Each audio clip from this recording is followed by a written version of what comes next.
Thanks for joining our video demo series for the Oracle ZFS Storage Appliance. I'm going to spend some time showing you how to set up remote replication between two ZFS appliances. The first thing I want to point out is that there's a pretty detailed document guide inside the Untitled help. So if you're on a box, use quick help and you can tell one to the search box, type replication. And you just click the very first one you see, title. Then there's a very good article that talks in detail about replication, everything it can do, how to set it up, both in the GUI, as well as the command line. But today I'm going to show you quickly how to do it. In the system, it's pretty simple. You can replicate from appliance to itself, to its cluster peer, or to another appliance across the world.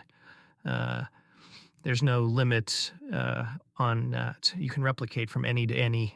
You can replicate from many machines to one, or one to many as well. So today I'm going to set up a replication from this older 7310 to fairly newer 7120. And so first thing I'll do is set up the replication relationship. This is done by going into the configuration tab under data services and then to remote replication. And we are going to set up a target for this machine to replicate it to. So you can see here I have multiple targets that people have set up at different times. I'm going to go in and it's asking for the name of the machine and the name of the machine I'm going to replicate from. And I'm going to call the 7120B.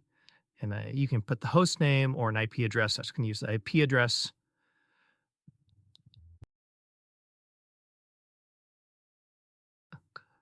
And then the root password for that box. And click the add button.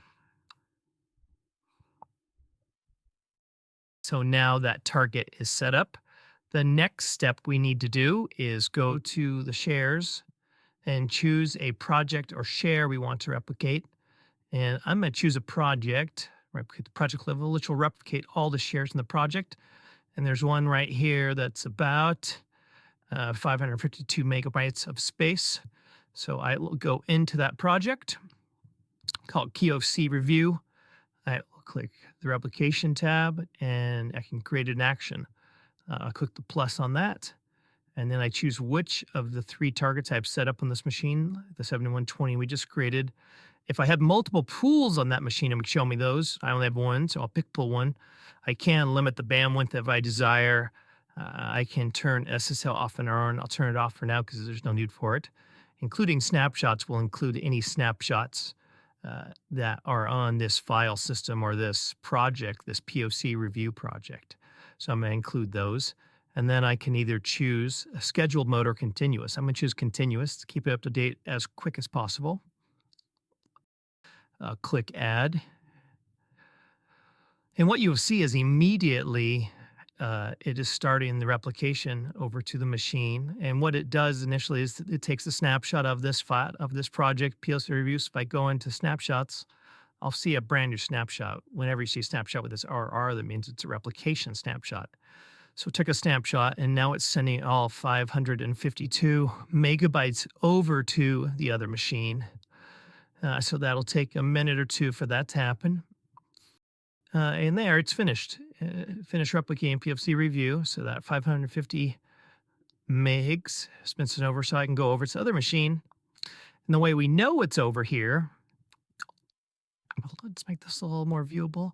If you click shares, and then you go into this projects side panel, and you'll see three different words at the top, all local or replica. By default, it's always set to local.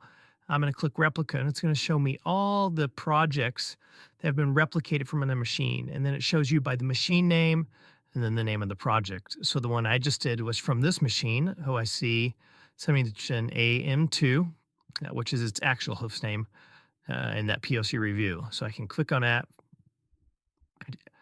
Now I can tell you the machine I have, the file systems. I have the entire project over here. Something else interesting about this is these are just over here ready to go. If I click over here on snapshots, I'll actually see if it's already went by, because I'm in continuous mode, it will continue to take a snapshot and send a deltas. So that's this number 3, number 4. So we're already on our 4th update, essentially. We're not changing the data, so it's going to happen really quick. But it will keep up to just fast as it can, and that'll just continue to change. But if you click on uh, the the general tab in here, the first thing you'll notice is these shares are not exported. So these replicated shares of another other hosts. Yet for some reason you wanted to read these shares, you could just simply export all the shares or an individual share, and then you could mount these shares over on the other hosts in a read-only fashion. So it's constantly seeing it just finished an update. In a minute, it'll start another one. So I could export those and use them in a read-only fashion. I could also go into the replication package and I can create a clone of it. That would allow me to create read-write copies of the data. So if this was a test dev environment, the other way, the export, I could use it for a remote backup to back up to tape. If I wanted to do that at a remote site, that you may not can do that. So that's essentially how you set up replication. Thank you very much.